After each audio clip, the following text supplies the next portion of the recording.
Salut les kids! Une fois de plus, on se retrouve dans cette vidéo pour expliquer... Ne me dis pas que c'est encore une fête. Eh ben oui, c'est ça. Parce qu'aujourd'hui, on fête la Pentecôte.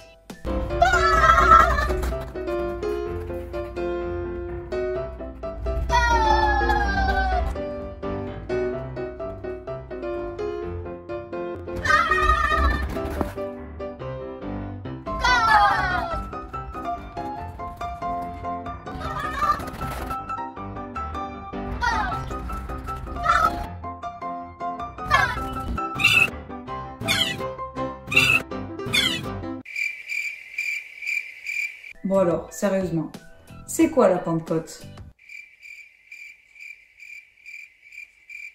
Vous ne savez pas? Si on sait. Alors expliquez-nous.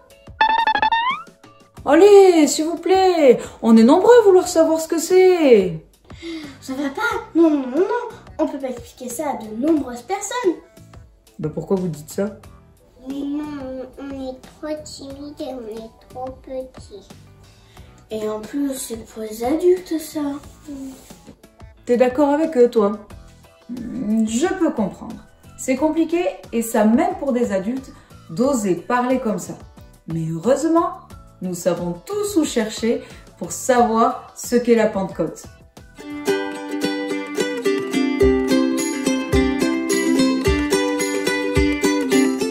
Bien évidemment, on trouve l'explication de la Pentecôte dans la Bible, plus exactement dans le Nouveau Testament, dans le livre des Actes des Apôtres, au chapitre 1 et au chapitre 2. Et une fois encore, cette fête est dans la continuité de la dernière que nous avons vue ensemble, et qui est... Attention, je suis la fête où Jésus monta au ciel. Jésus vient de monter au ciel, promettant à ses disciples de leur renvoyer son Esprit Saint. Donc, comme Jésus leur a demandé, ils retournèrent tout joyeux à Jérusalem et s'installèrent dans une chambre haute pour y attendre le Saint-Esprit. C'est-à-dire une chambre qui se trouvait à l'étage, tout simplement, quoi. Dans cette pièce se trouvaient Pierre, Jean, Jacques, André, Philippe, Thomas, Barthélemy, Matthieu, Jacques fils d'Alphée, Simon le Zélote et Jude. Il y avait aussi plusieurs femmes, mais aussi Marie, la mère de Jésus, et les frères de Jésus. En tout, il y avait environ 120 personnes. Et toutes ces personnes persévéraient dans la prière. 10 jours après l'Ascension, lors du jour de la Pentecôte, ils étaient encore tous réunis dans la chambre haute. Quand tout à coup, un bruit comme celui d'un vent violent vint du ciel et remplit toute la maison. Et des langues qui semblaient être des flammes de feu sont apparues, se séparèrent et se posèrent sur chacun d'entre eux. Et aussitôt, ils furent tous remplis de l'Esprit Saint et ils se sont mis à s'exprimer dans d'autres langues, des langues qu'ils ne connaissaient pas, car c'est l'Esprit qui s'exprimait au travers d'eux. Wow, c'est extraordinaire! Des langues de feu qui se sont posées sur leur tête. Et ils ont dû avoir chaud, hein?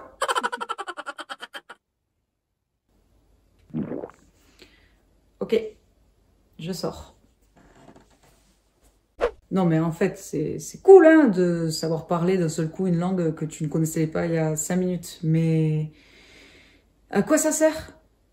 Surtout si tu la comprends même pas. Si tu ne me coupais pas pour dire des bêtises, tu le saurais déjà. Pardon. Ce jour-là, à Jérusalem, il y avait énormément de monde. En effet, c'était la Pentecôte et des Juifs de toutes les nations étaient présents pour cette fête.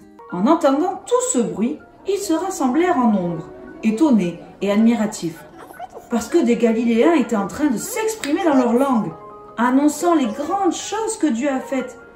Et ils les comprenaient. Ils ne savaient pas trop quoi en penser, mais d'autres se moquaient et dirent « Ils sont complètement ivres. » Alors Pierre leur dit « Non, nous ne sommes pas ivres, mais les prophéties annoncées arrivent maintenant. Dieu vous a montré qui était Jésus. Il a fait des choses extraordinaires au milieu de vous. Mais il a été crucifié, il est mort. Mais Dieu l'a relevé de la mort, elle n'a pas pu le garder, et nous en sommes tous témoins. Il est à la droite de Dieu, qui lui a donné son Esprit Saint promis, et il nous l'a donné. Voilà ce que vous voyez, et entendez maintenant. Tout le peuple d'Israël doit le savoir, ce Jésus que vous avez cloué sur une croix, Dieu l'a fait Seigneur et Christ. » Ceux qui étaient là furent profondément émus, et ils demandèrent à Pierre et aux disciples: « Frères, qu'est-ce qu'on doit faire ?»« Changez de vie, faites-vous baptiser au nom de Jésus.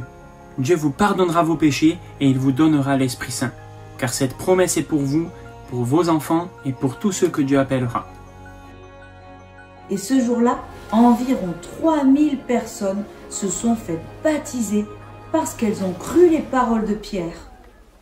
3000 ? Mais c'est extraordinaire! Et ce n'était que le début. Ah bon? Et oui, une fois qu'ils ont été remplis du Saint-Esprit, ils ne se sont pas contentés de parler juste à ces personnes-là.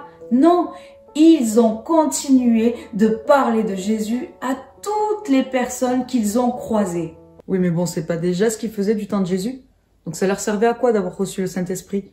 C'est une très bonne question. Si tu as bien écouté dans l'histoire, il est dit que tout cela s'est passé lors de la Pentecôte. Donc encore une fois, c'est une fête qu'on appelle par le nom d'une fête qui existe déjà, c'est ça? Ben oui. La Pentecôte est aussi appelée la fête des moissons chez les Juifs. C'est une fête où les premiers fruits récoltés sont offerts à Dieu en offrande. C'est aussi une fête pour se souvenir que Dieu a donné les 10 commandements à Moïse. Si on appelle cette fête Pentecôte, c'est tout simplement parce que Pentecôte veut dire 50e et que cette fête tombait 50 jours après la Pâque, soit 10 jours après l'Ascension, puisque l'Ascension était 40 jours après Pâques, donc 40 plus 10, bien 50. Ok, merci. Donc, à Jérusalem, à ce moment-là, ils fêtaient la Pentecôte, la fête des moissons, ce qui explique pourquoi il y avait autant de Juifs de différentes nations à ce moment-là. Mais, sais-tu ce qu'est la moisson? La moisson est un travail agricole qui consiste à récolter les céréales lorsqu'elles sont arrivées à maturité, c'est-à-dire qu'elles sont prêtes pour être récoltées. Et bien voilà, les disciples étaient la moisson de l'œuvre de Jésus. Ils ont grandi avec lui lorsqu'il était sur la terre. Il les a enseignés, il leur a fait connaître qui il était vraiment, même s'ils ne comprenaient pas toujours tout. Et lorsque Jésus les envoyait en mission sans lui, il leur transmettait son autorité. Le livre des Actes au chapitre 1 et au verset 8 dit « Mais vous recevrez une puissance lorsque le Saint-Esprit viendra sur vous.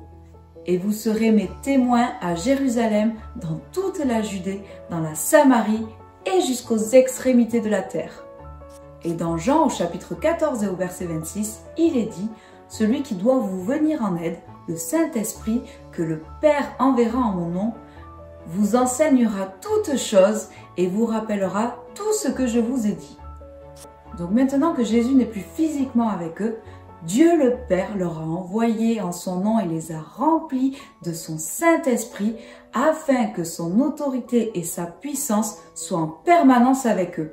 L'Esprit les éclaire, il les aide à comprendre les enseignements de Jésus. Et du coup, ils ont pu faire ce que Jésus leur avait demandé, être ses témoins et annoncer sa bonne nouvelle jusqu'aux extrémités de la terre. Et tout ça avec une assurance que seul le Saint-Esprit peut donner. Donc on peut dire qu'à la Pentecôte, les disciples ont atteint la maturité nécessaire pour être moissonnés et planter des graines à leur tour? Oui, on peut dire ça. Ok, mais pour nous? Eh bien pour nous, c'est la même chose. Lorsque Pierre s'adresse à la foule, il leur dit bien: Changez de vie, faites-vous baptiser au nom de Jésus. Dieu vous pardonnera vos péchés et il vous donnera l'Esprit Saint, car cette promesse est pour vous, pour vos enfants et pour tous ceux que Dieu appellera. Donc l'Esprit Saint est pour nous également, car la mission que Jésus a confiée aux disciples, elle est valable pour tous ceux qui croient en Jésus. Jésus nous a dit qu'il ne nous laisserait pas orphelins, et son esprit nous remplit afin d'abord de nous convaincre que nous sommes des pécheurs, mais aussi pour nous éclairer, pour nous guider, pour nous accompagner, pour nous aider à comprendre. Il nous donne l'assurance et l'autorité nécessaires pour témoigner à tout le monde de qui est Jésus et de ce qu'il a fait pour chacun d'entre nous.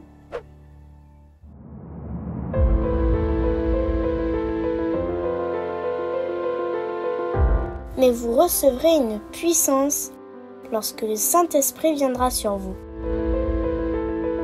Et vous serez mes témoins à Jérusalem, dans toute la Judée, dans la Samarie et jusqu'aux extrémités de la terre. Actes chapitre 1, verset 8.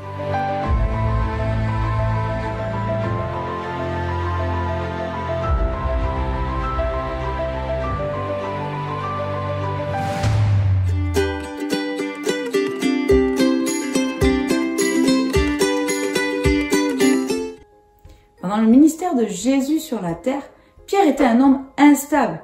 Il a même nié connaître Jésus. Et pourtant Jésus lui a pardonné. Et le nouveau Pierre était quelqu'un d'humble, mais de confiant. Tu l'as vu, il a même été capable de parler à une grande foule avec assurance. La différence entre l'ancien Pierre et le nouveau Pierre, c'est tout simplement le Saint-Esprit. Comme pour Pierre, qui lui aussi avait ses propres défauts, Jésus veut se servir de chacun d'entre nous. Peu importe qui on est, ce qu'on a bien pu faire, notre taille, notre âge, quoi que ce soit d'autre. Car il veut nous remplir de son Saint-Esprit pour nous guider, pour nous éclairer, pour nous aider, pour nous donner son assurance, nous enseigner et bien plus encore. Attention, ça ne veut pas dire que si nous n'avons pas été baptisés du Saint-Esprit comme les disciples à la Pentecôte, nous ne pouvons pas être des témoins.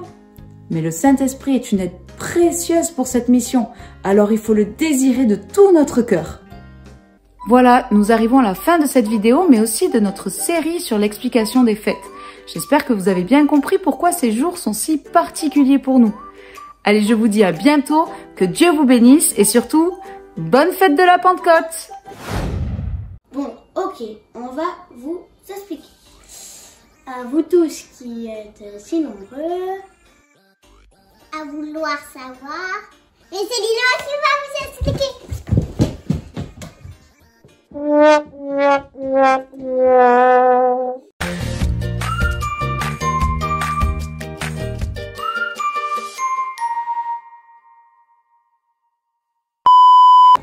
Vas-y, ouais, voilà, comme ça. Mais toi, il faut pas tomber. Tu te rappelles plus ce que tu veux, que tu dois dire? Oui.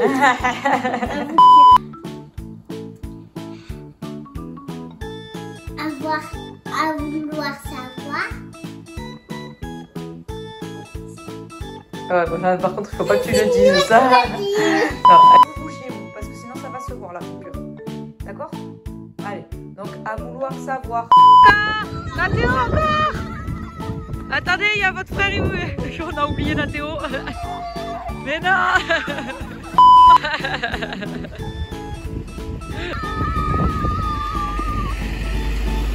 Et voilà, c'est fait. On en a perdu un.